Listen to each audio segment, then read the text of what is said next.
Hello everyone who is listening to the Late Night Stories channel. In this peaceful place, if you haven't subscribed yet, please subscribe now to receive stories full of mystery and destiny every night. Tonight, I will take you to a beautiful and magical plot, the movie Walking on the Clouds, 1995, where love and destiny intertwine like a dream. Enjoy yourself. Let your emotions guide you. Wishing you magical and gentle moments like the afternoon dew. Let's get started. Late that fall, a military train roared into the San Francisco station. Soldiers stepped off, carrying their wounds, their pain, and their hopes of returning to their families. Among the crowd, Paul Sutton stepped out tall, his face weary, but his eyes still shining with anticipation. He had survived the war. And now, all he wanted was to hold his wife. The loudspeaker blared, signaling the train was about to leave. Paul walked quickly, his hand clutching his worn suitcase. A deep voice drew the audience in. 3 years in the field were not worth 1 minute of returning home. Paul believed his wife would run to hug him as soon as she saw him. But fate had prepared a blow for him that he would never forget. On the familiar street corner, Paul stood in front of his small house. He took a deep breath and knocked. The door opened. The wife, Betty. Her expression wasn't happy, wasn't moved, wasn't even surprised. She spoke in a cold, emotionless voice. "You're back? I thought it would be a long time." "Oh." Paul forced a smile. "You're back like you promised. I thought you'd be happy." "Is." Betty turned away, her voice impatient. Come in. I'm busy." "Ober." "Busy?" Paul looked around the house. Nothing had changed except the coldness. As he pulled his suitcase in, Betty asked indifferently, "Do you have any money? What are you going to do next?" Paul paused. No hug. No tears. No greetings. The only thing he got was indifference. That evening, Paul tried to create a warm atmosphere. He brought a gift from the battlefield, a carefully embroidered handkerchief. Betty glanced at it and snapped. "Do you think I need this? You've been gone for so many years. I've taken care of everything myself." The atmosphere was stifling. Paul tried to keep his composure. "Betty, for the past 3 years, I've only wanted to come back to you. I fast." She smiled faintly. "You talk as if you're the only one suffering. Do you know how hard it is to live alone?" Paul said softly, "I know. But I'm on the battlefield, facing death every day." Betty interrupted, her voice louder. "So what? Do you think I'm special?" Paul looked deeply into his wife's eyes, realizing that something was off. He asked softly, "Betty, is there something you're not telling me?" Betty avoided his gaze. A long, breathless silence. Then she sighed. Okay, just know, I can't wait for you for 3 years. I have someone else. At 7. Paul stood still. The whole world collapsed under his feet. He choked. You cheated? Betty was straightforward, emotionless. Yes, and not just once. You're not here. I'm lonely. I need a man by my side. You can't blame me. Isn't... Paul couldn't breathe. He trembled, each word breaking. I risked my life to come back to you. And yet... Betty crossed her arms. You're too much. Let's end it. We're not compatible. But no. Paul looked back at the woman he once loved. She was no longer the wife he knew. A cold decision came from his heart. If so, I'll leave. I'll give you back your freedom. Betty didn't hold on. No tears. No apologies. The door closed behind Paul. The end of a long-dead marriage. Paul walked down the long, misty road. He had only a few coins in his pocket and his only ticket, a ticket for someone who had just lost everything. The engine roared as the bus stopped. Paul got on, looking for an empty seat by the window. He didn't know where he was going. He just knew he needed to get away from his life that had just collapsed. As the bus was about to leave, a young woman rushed onto it, Victoria Aragon.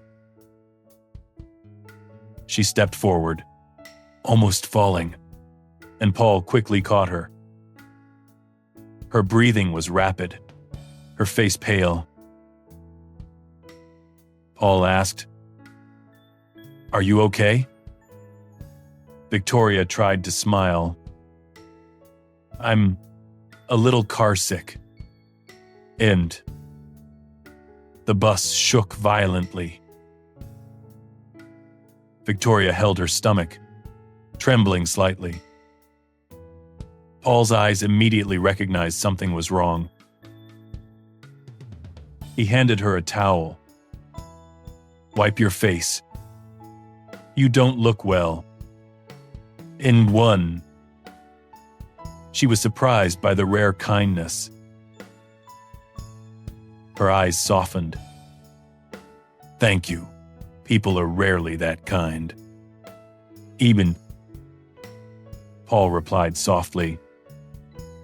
"Maybe because you met the right person today." Oh. That was the fateful moment that drew a new curve in his life.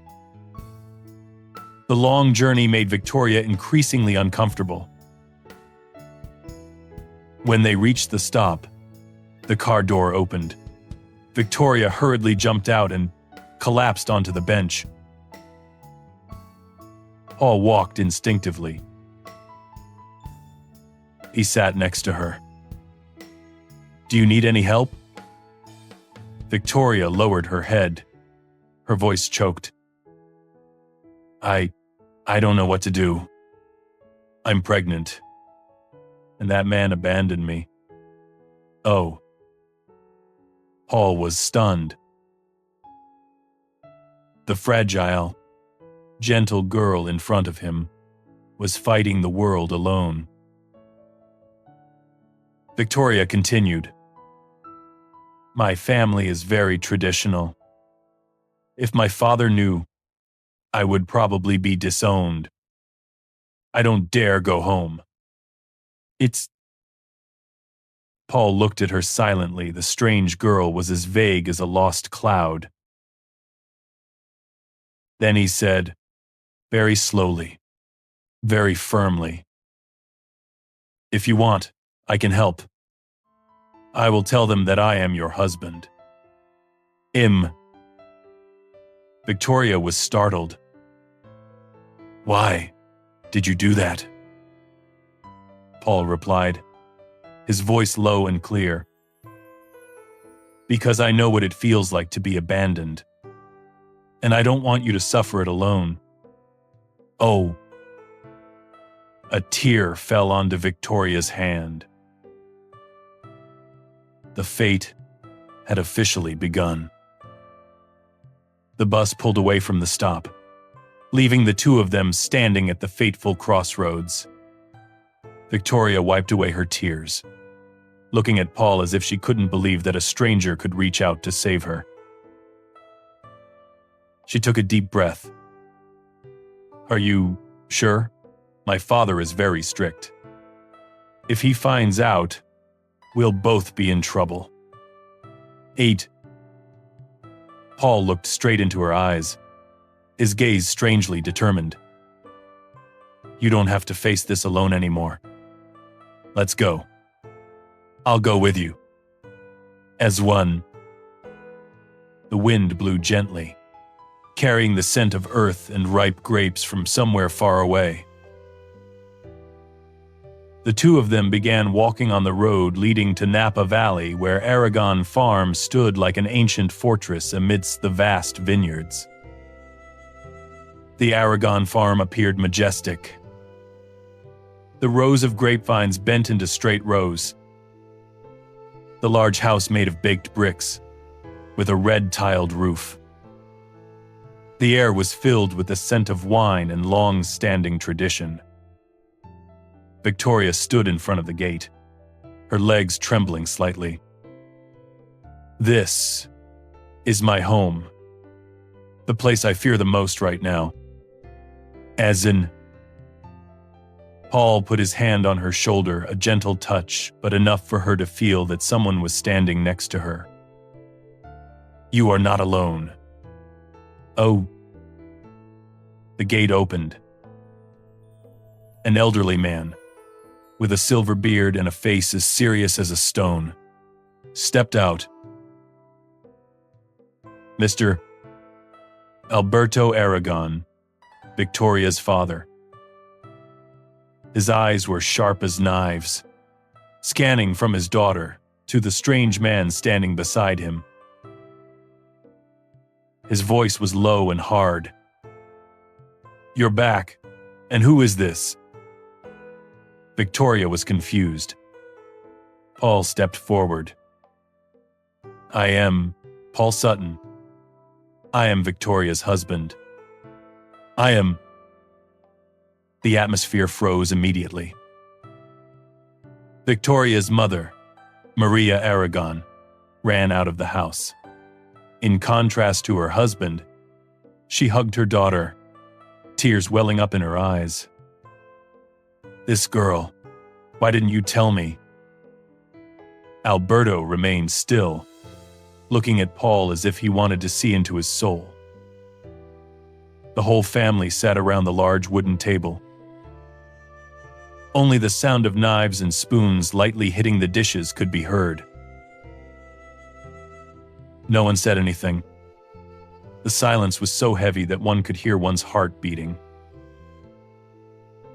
Alberto looked at Paul, his voice cold. "What do you do? Why did you marry my daughter without telling my family?" Paul calmly replied, "I came back from the army. We met. Not long ago. Everything happened faster than expected." Alberto gritted his teeth. "So fast that my daughter got pregnant, and you didn't even bring her home to meet my family." Victoria bent down, her hands shaking. Paul immediately defended.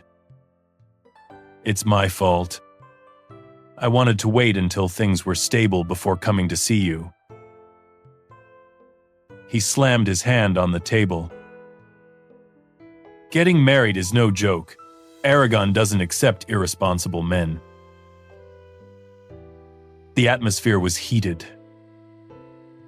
Maria said softly, "Alberto, the girl is tired. Let them eat something." "Oh." But Alberto still kept his eyes on Paul, as if testing whether this man was worthy of his daughter. When Victoria was led to the guest room, she closed the door and gasped as if she had just escaped a storm. She looked at Paul, her eyes red. "My father will find out we are lying. I know him. He is very smart. Id rise."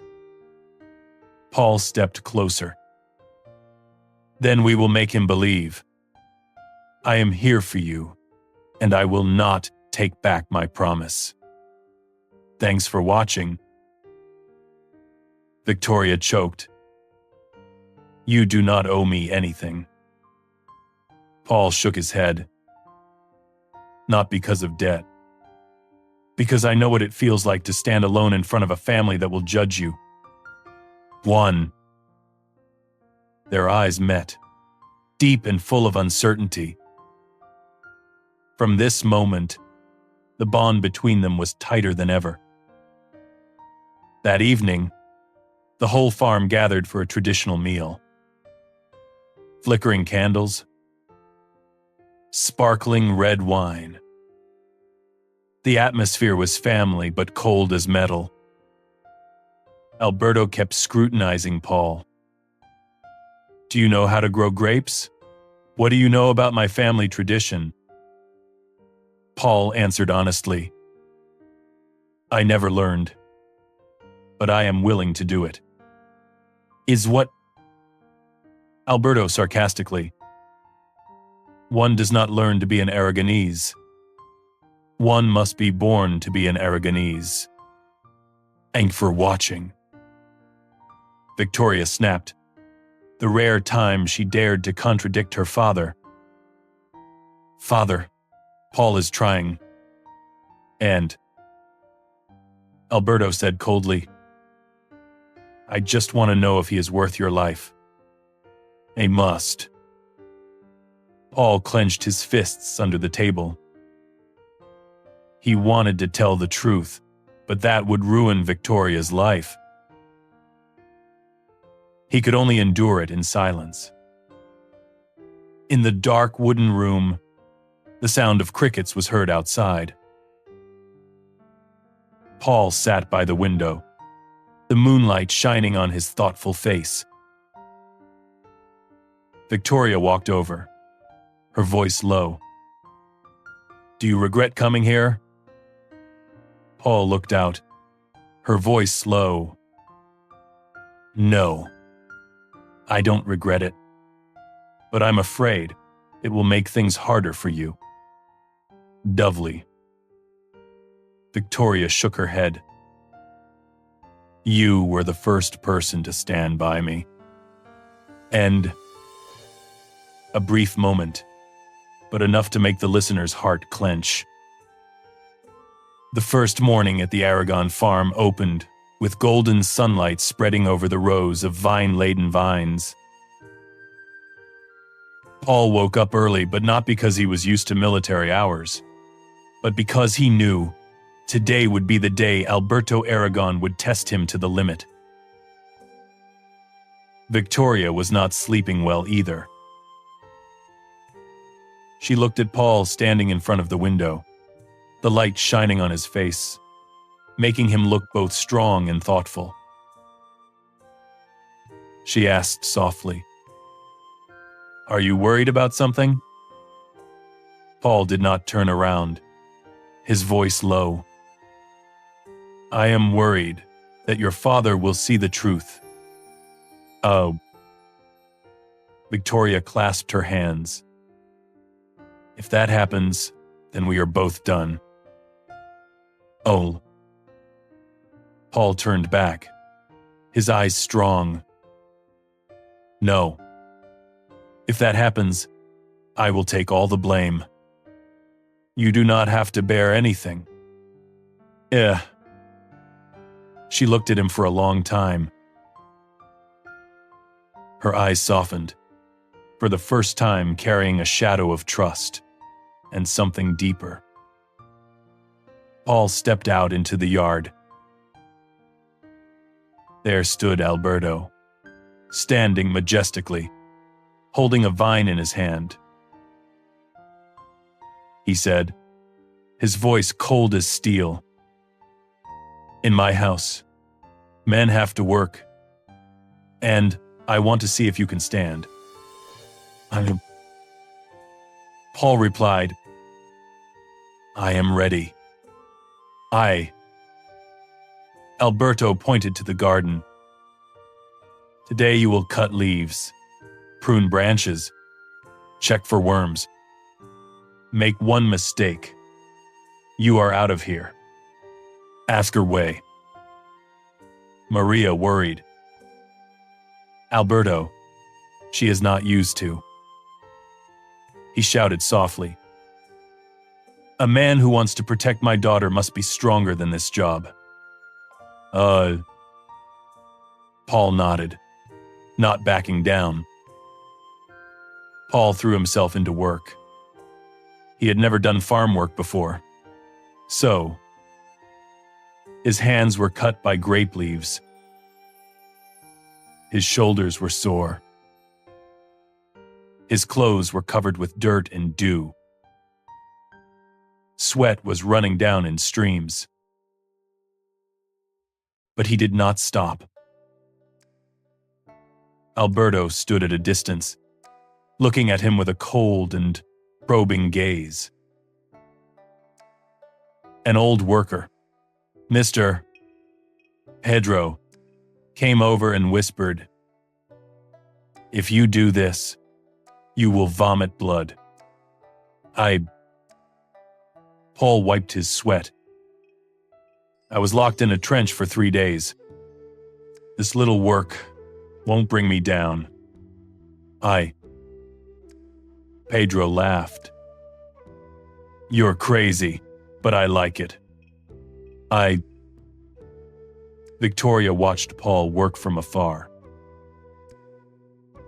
She saw every drop of sweat, every trembling hand, every time Paul pursed his lips to cut the branch. Maria stood next to her daughter and said softly, "Look, for whom would a man do this?" Victoria's eyes reddened.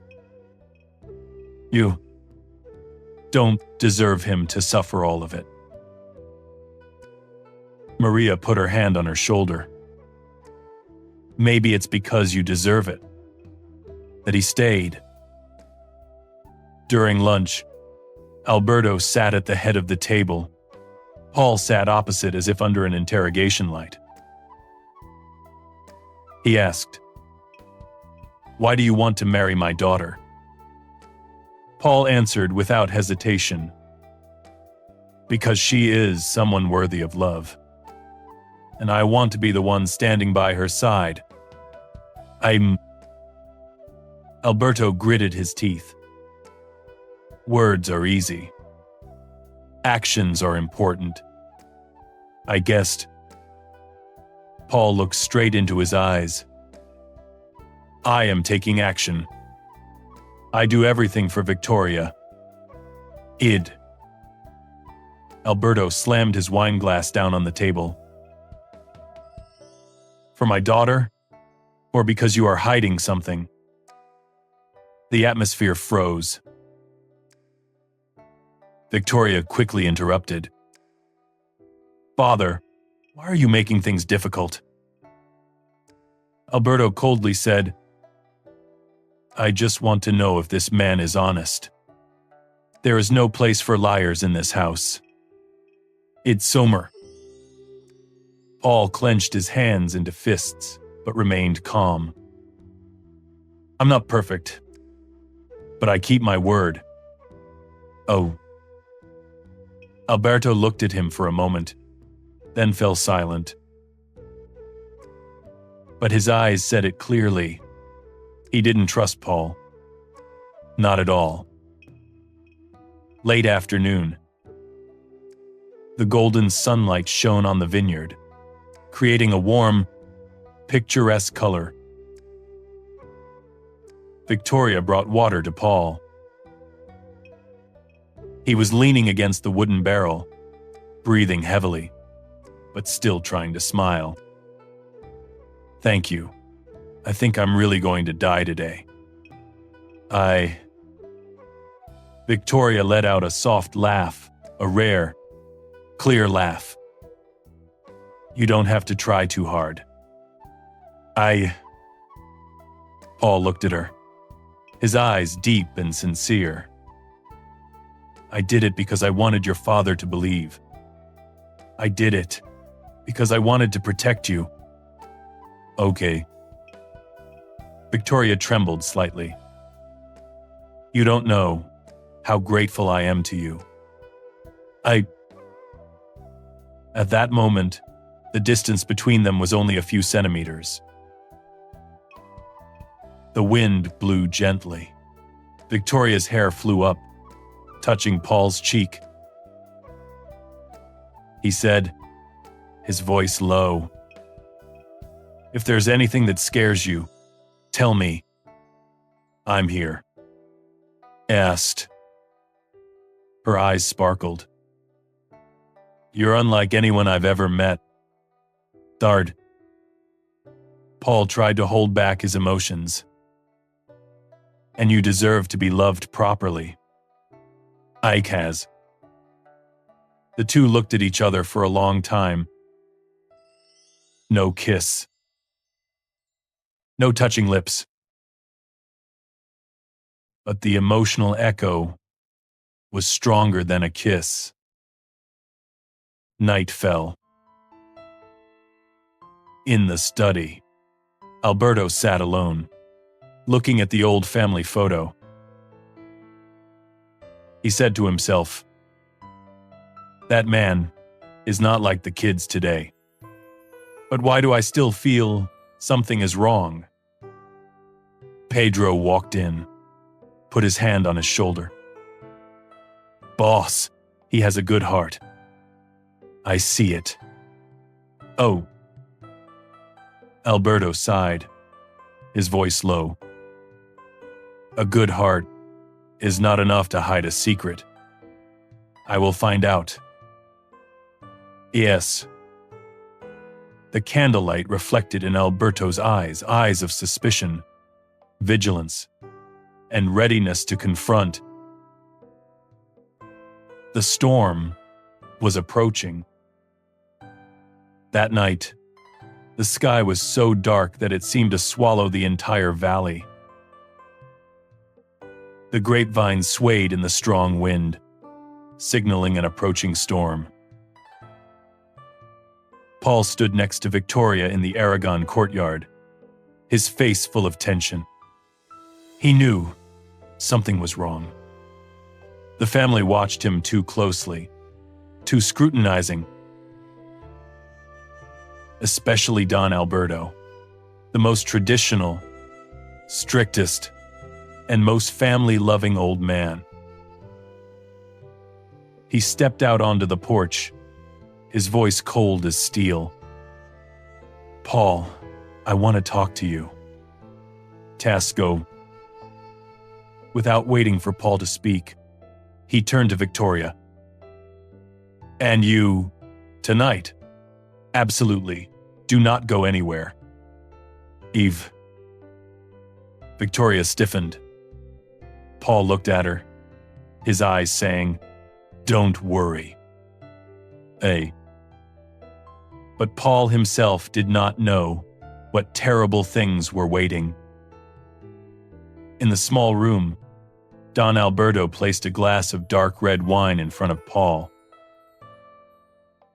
"Drink. Here, men speak the truth." Paul took a small sip. Don Alberto looked straight into his eyes. "She is pregnant, right?" Paul nodded. "The child is yours?" Paul paused. He knew that just one sentence would change the entire life of the girl he wanted to protect. He swallowed hard, then answered, "I am responsible for her." 2. No confirmation. No denial. But for a traditional father, that sentence was enough. Don Alberto slammed his hand on the table. "Not enough. In this house, men must speak clearly. My daughter cannot be disgraced because of a stranger." Paul tried to keep calm. "I don't want to hurt her." "Okay." Don Alberto growled. "You did. The moment you arrived." "Oh." And then he took out a book, opened it to the page with the soldier's information. Paul's name, his number, where he served. "A soldier never wanders," I asked. I investigated. "And I know you're married," I noted. The air exploded. Paul stood up. I'm separated. We're no longer—" "Shut up!" Don Alberto shouted. "You've deceived our whole family. You came here as someone who deliberately tried to destroy our honor." Victoria stood outside the door and listened. She burst into tears. The screams made the whole family rush out into the yard. Victoria rushed forward. "Dad, it's not his fault. Please." But Don Alberto pointed at Paul, his eyes red as fire. "Get out of my house now. And from now on, you will not step into the Aragonese land again." Paul wanted to say something to Victoria, but she was held back by her 2 brothers. She screamed in despair. "Paul, I'm sorry. Paul. Afers." Paul turned away, his face full of pain. He knew, if he stayed any longer, Victoria would be hurt even more. And he accepted to leave. Alone. In the midst of the approaching storm.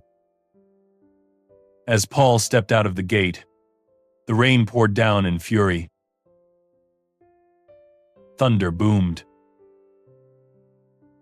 In the distance, the Aragon farmhouse glowed with a red glow. Victoria shouted, "The warehouse! It's on fire!" The family rushed forward. The vineyards, the pride of their generations, were burning fiercely. In the midst of the flames, Don Alberto staggered. He clutched his chest and almost collapsed. Paul turned back, despite everything. He rushed into the fire with the men in the house. The smoke was thick. The heat was burning his skin. Victoria screamed, "Paul, get out of the way! You will die!" Paul shouted back, "I owe this family. I have to save it." He wrapped a wet cloth around his arm, pulled down a burning wooden beam, and made way for everyone to drag Don Alberto out. The smoke enveloped him. All around, the sound of wine barrels exploding like bombs. Paul staggered, but still rushed to where the fire was spreading the most. An image that tore Victoria's heart. A large beam suddenly fell from the roof. Victoria screamed. "Paul, Inted. He was buried under, lying motionless. People pulled him out of the rubble. His face was black. His breathing was weak. Victoria hugged him, choking. "Don't leave me. Don't." Paul opened his eyes, whispered, "Are you okay?" Then he fell into a coma. The early morning wind blew through the valley. Smoke from the burnout barn still hung in the air, creating a gray haze over the vineyards. Victoria sat beside Paul on the makeshift bed in the living room. His face was pale yellow, covered with burns and bruises. He had not yet woken up. She held his hand gently as if afraid he would disappear. "If it weren't for you, my family would have lost everything." Her eyes were red from not sleeping all night. Each of Paul's heavy breaths twisted Victoria's heart. In the inner room, Don Alberto, the stern father, sat on a chair, his face still covered in smoke and dust. He was being tended by his two sons. He looked out the door and saw Victoria trembling, holding Paul's hand. His aged eyes flashed with an emotion that no one had ever seen in him before: regret. The eldest son whispered, "Father." He rushed into the fire to save us. The second son added, "I have never seen anyone risk his life like that in my life." And Don Alberto closed his eyes, his breath trembling. "Am I wrong?" He did not specify to whom the question was addressed, but his heart knew the answer. In the morning, Victoria was called into the family room. Don Alberto sat waiting in the middle of the room, his expression no longer as stiff as before. The light shone on the deep wrinkles on his forehead, making him look 10 years older overnight. When Victoria entered, he looked straight into her eyes and asked, "Do you still want to protect him?" Victoria clenched her hands. "Not to protect, Father. I love him." "Oh." The whole room fell into silence. No one expected Victoria, the quietest little girl in the family, to say that with such a strong voice. Don Alberto lowered his head, his hands trembling slightly. "I used to think my daughter was just a weak child, but it turns out you are stronger than I thought." And Victoria knelt before him. "Father, please don't blame him anymore.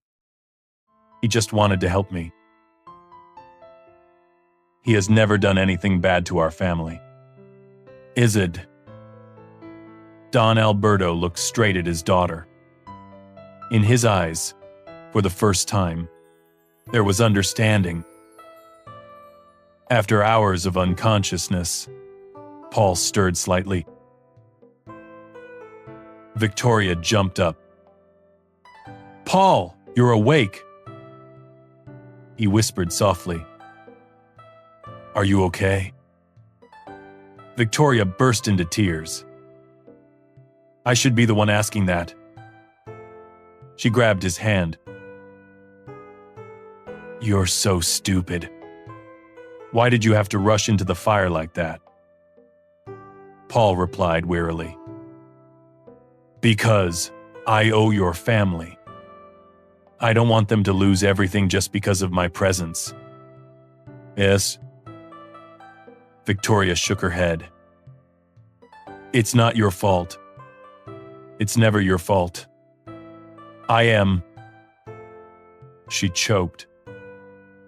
I need you, Paul. Word.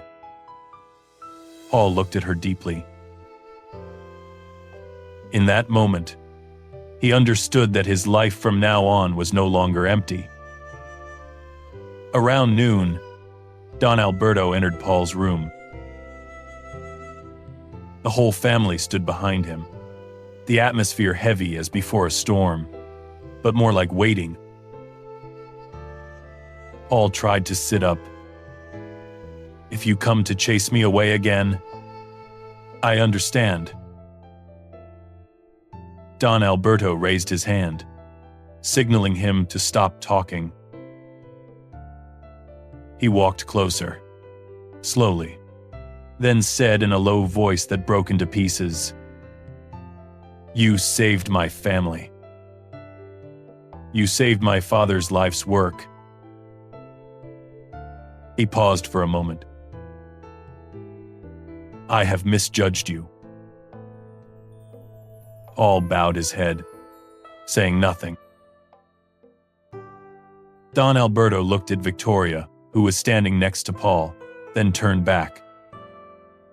If my daughter really loves you, then I have no right to stand in the way. Victoria burst into tears. Paul was surprised. You agree. Don Alberto sighed. I agree, as long as you treat it with all your heart. Yes. He held out his hand. A heavy handshake, but genuine and human. Everyone in the Aragon household stepped forward. The eldest son said, Welcome home, Wei. The second son patted Paul on the shoulder. From now on, you are our brother. See. Victoria held Paul's hand tightly. See, I told you, you are not alone. Oh. Paul looked at the faces smiling at him. The man who once wandered with an empty suitcase now stood in the midst of a family he never dared to dream of belonging to. When two hearts finally find their true beat. After the fire, the Aragon farm fell into ruins, smoke still lingering on the scorched vines. But for that family, something more important had just been saved: faith. Paul recovered slowly, his burns and bruises still there, but his soul was light. Because from the day Don Alberto accepted him, everything seemed to have entered a new chapter. Victoria was always by his side. His family considered him as their own, and his heart finally found its place. One afternoon, the wind blew gently through the newly restored grapevines. Victoria brought Paul a glass of water, then sat down next to him on the bench in front of the yard. They were both silent for a while. A silence that was not uncomfortable, not awkward. It was just that their hearts were too full. Just looking at each other was enough. Victoria asked softly, "Are you still in pain?" Paul smiled softly. "Not as much as when I cried for you." End quote.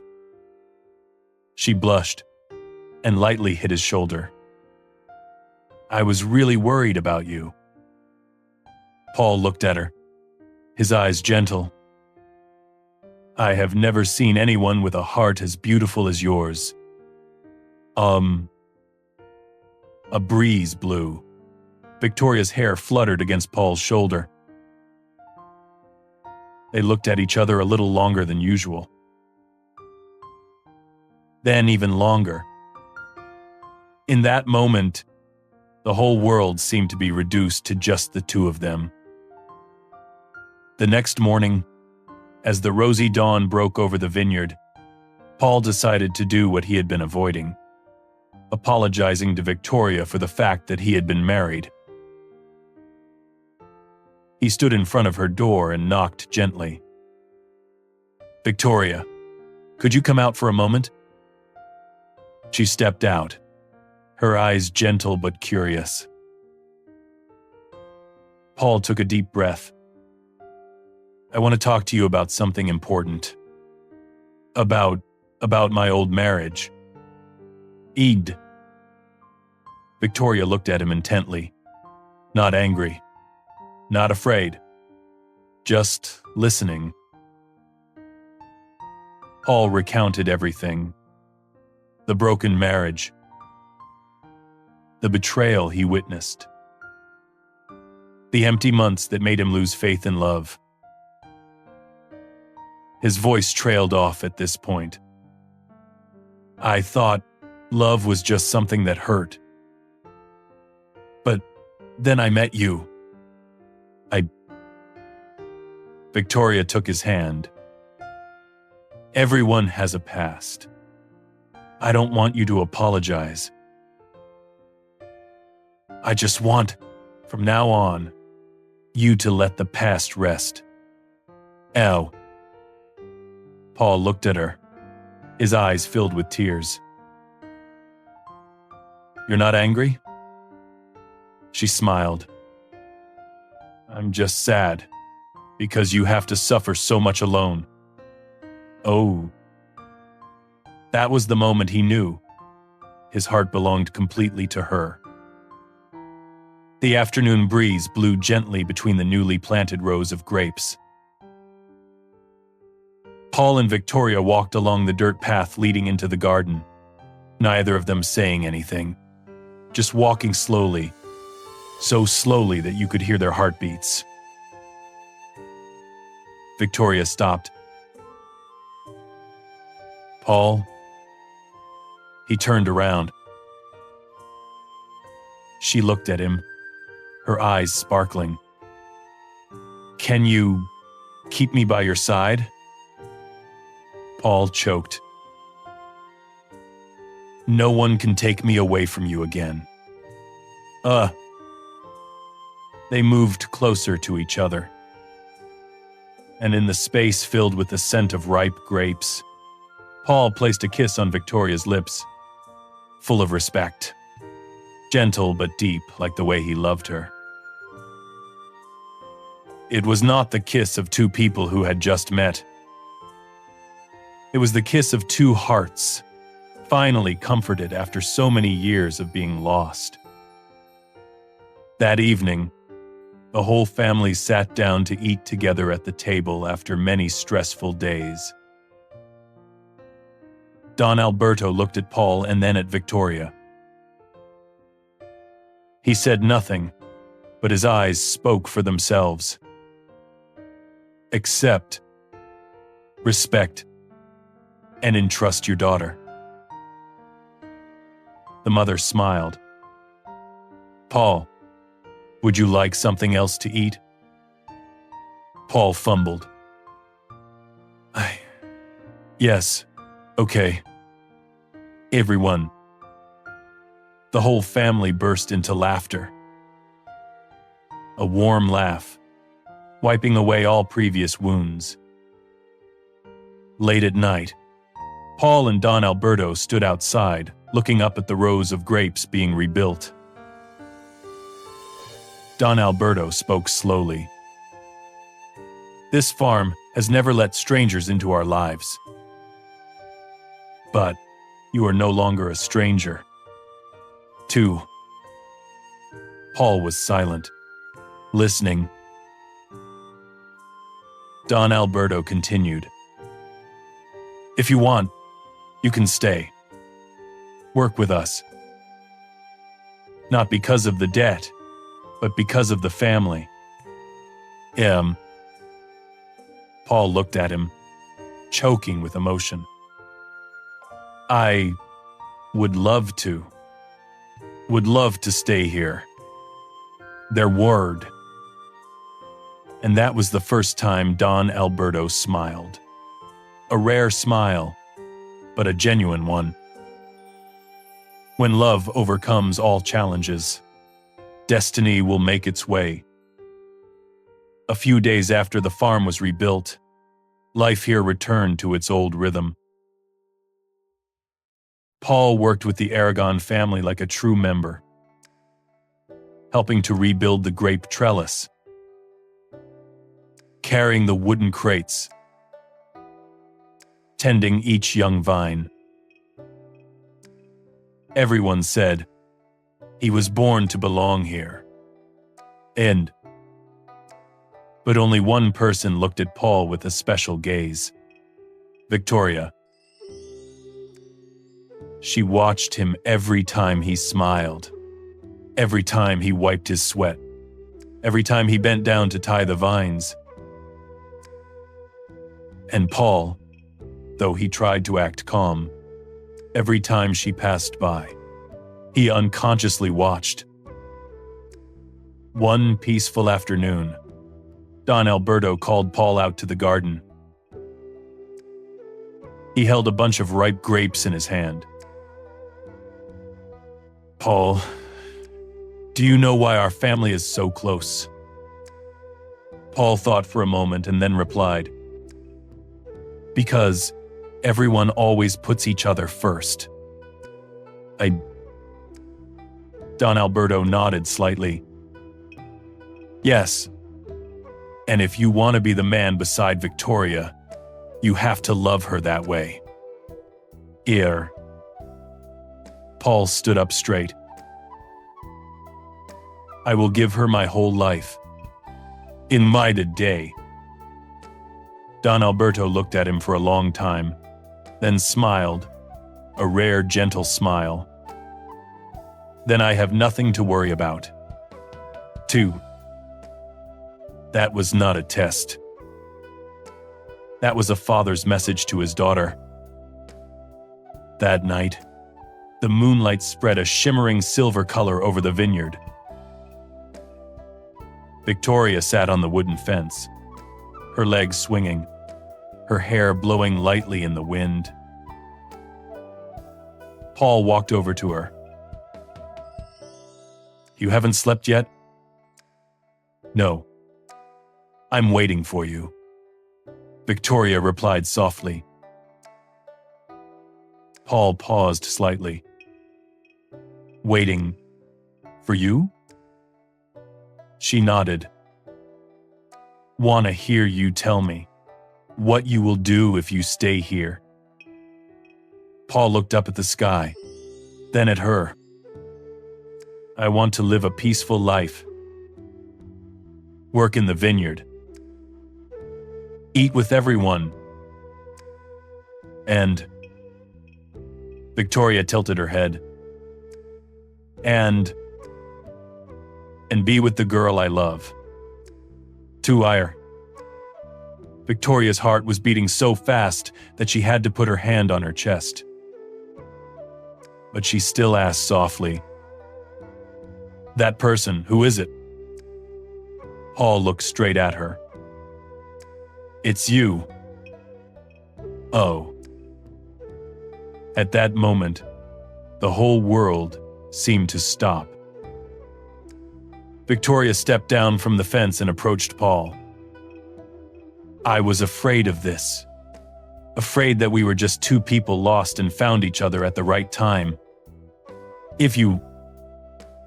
Paul stepped closer. "If we were lost, then I would be willing to be lost with you forever." Victoria laughed through her tears. "I love you, Paul. You haven't..." Paul hugged her and whispered, "I love you too, more than I have ever known. I do, It was a true confession. Not hasty, not impulsive, but love that was forged through pain, trial, and sacrifice. The next day, the sunrise was more beautiful than ever. The golden light covered the vineyard. Paul led Victoria to the middle of the open space where the vines had been replanted. He held a vine woven into a circle in his hand, simple but containing his heart. Victoria looked, her eyes wide. "This is..." Paul knelt down. The wind blew, making his shirt flutter. The light shone in his determined eyes. "Victoria, you are the most beautiful thing in my life. I want to start a new life with you. Like these vines. Grow together. Stand strong together. I was."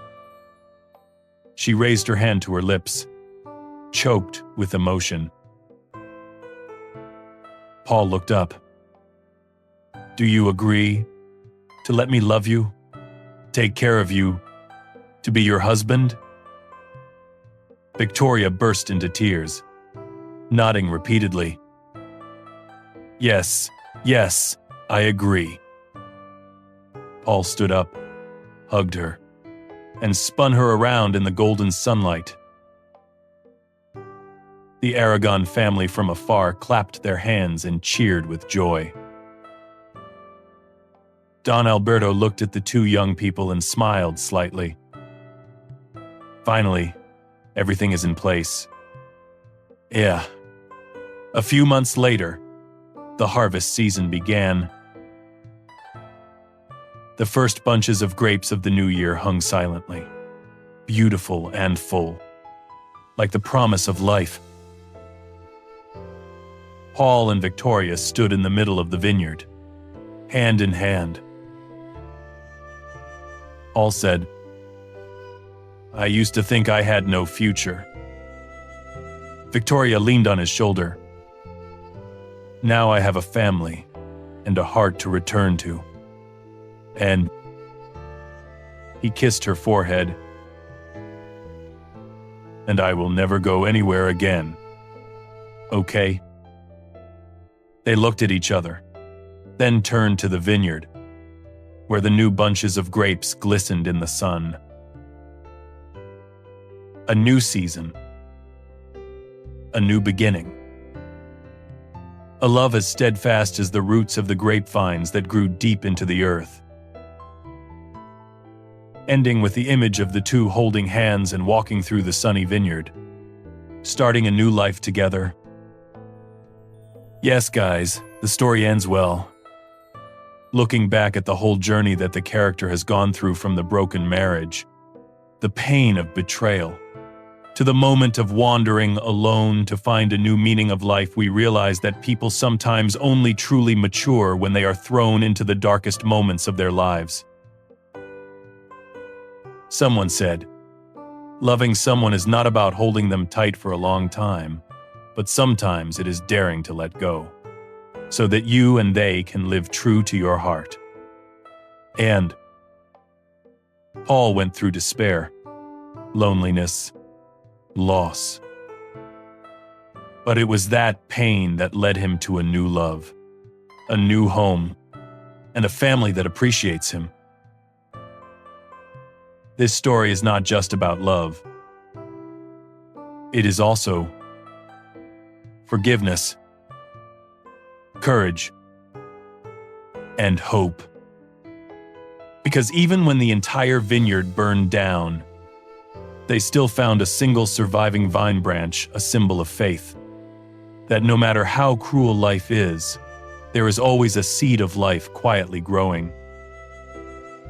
If you are going through a difficult time, if you feel abandoned, hurt, or at a crossroads in life, remember, no one is forgotten by destiny.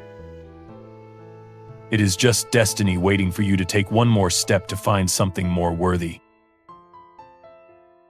Don't be afraid to start over. Don't be afraid of loneliness. Don't be afraid of loss. Because sometimes, from what you thought was the end, life quietly opens up for you a much more beautiful beginning. Just believe, and keep going. And here, the story ends. A journey full of tears, hope, and choices that changed a person's life. If you have heard this moment, if the story touched you, even just a little, Thang believes that you also understand that everyone deserves to be loved in the right way. Everyone will find a place to belong. Thank you for staying until the end. Your presence is the motivation for the next stories to be told. Deeper, more touching, and more real. And before leaving, Tien would like to leave a short but very important message. Please click subscribe to the channel. A small touch, but it is a great support for Thang in this storytelling journey. See you again in the stories that follow, where every fate has a voice and every heart deserves to be heard.